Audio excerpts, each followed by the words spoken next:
Hi, my name is Kristen Thrasher. I live in Hillsborough, Texas. I have a Bachelor of Science degree in biology from University of Texas at Arlington.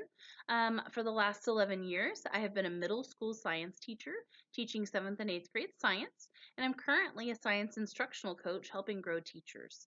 So today I'll be reading you a story called Dream Big Little Pig by Christy Yamaguchi. So here we're going to go ahead and get started.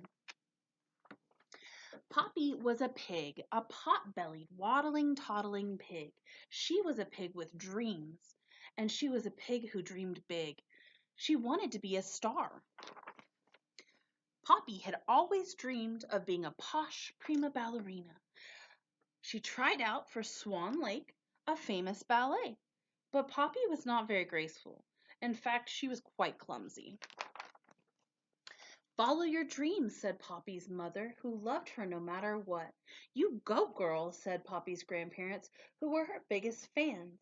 "Dream big, pig," said Poppy's best friend Emma, who was always there for her. "Dancing is just not for you," said the people in charge of the ballet. "Try something else." So Poppy tried out for singing with the stars, a popular chorus competition. She'd always dreamed of being a soulful singer.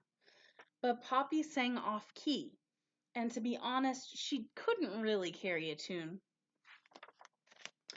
"Follow your dreams," said Poppy's mother. "You go, girl," said Poppy's grandparents. "Dream big, pig," said Emma. "Singing is just not for you," said the people in charge of the competition. "Try something else."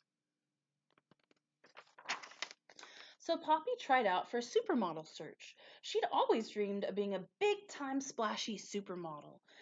But Poppy was not very glittery or glitzy, and she even tripped on her own fancy gown. "Follow your dreams," said Poppy's mother. "You go, girl," said Poppy's grandparents. "Dream big, pig," said Emma. "Modeling is just not for you," said the people in charge of the search. "Try something else." But Poppy didn't know what else to try, and she wandered through Newport City. She began to wonder if dreams would really come true. Poppy was about to give up when she heard her mother say, "Just follow your heart. Remember, we love you no matter what." And her grandparents cheer, "We're your biggest fans." And her best friend Emma squeal, "We're here for you." Poppy smiled, and she knew just what to do. When Poppy thought about all the things she truly loved, her friends and family were at the top of the list. So the next day, Poppy invited Emma for a pig's day out in the park. While giggling and strolling along, they spotted an ice rink. Poppy and Emma watched the skaters, skimming and spinning and swooping and swizzling on the ice. Poppy realized it was the most beautiful sight she'd ever seen. With her heart danced with joy. Emma saw a twinkle in Poppy's eye and high-fived her friend. "Dream big, pig," she cheered. So Poppy waddled and toddled right up to the teacher and said, "I'd like to be a spectacular ice skating star." "A pig on ice?" the teacher pondered. "Honey, I don't know if that's possible." "Anything's possible," responded Poppy. "I believe in dreaming big." Her teacher shrugged. "As you wish," she said. "We'll see if the pig's got pizzazz." Poppy laced up her skates. She slipped and slid all over the ice. She fell, but this time Poppy got up, over and over and over. She shuffled and stumbled and fumbled and fell, but by the time the rink closed for the night, Poppy was skating more than she was falling, and it felt like magic.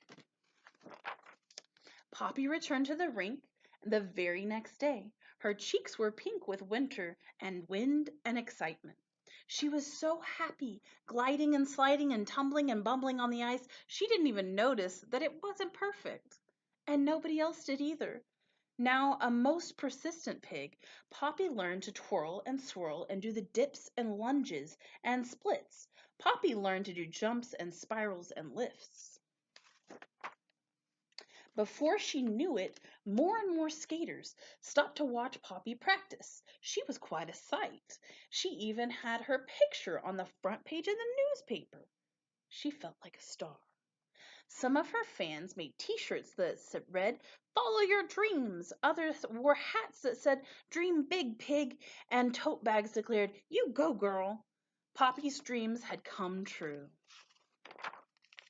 Time went by, but Poppy didn't stop dreaming. One day she decided to be a pilot. She wanted to parachute and be the very first skydiving pig.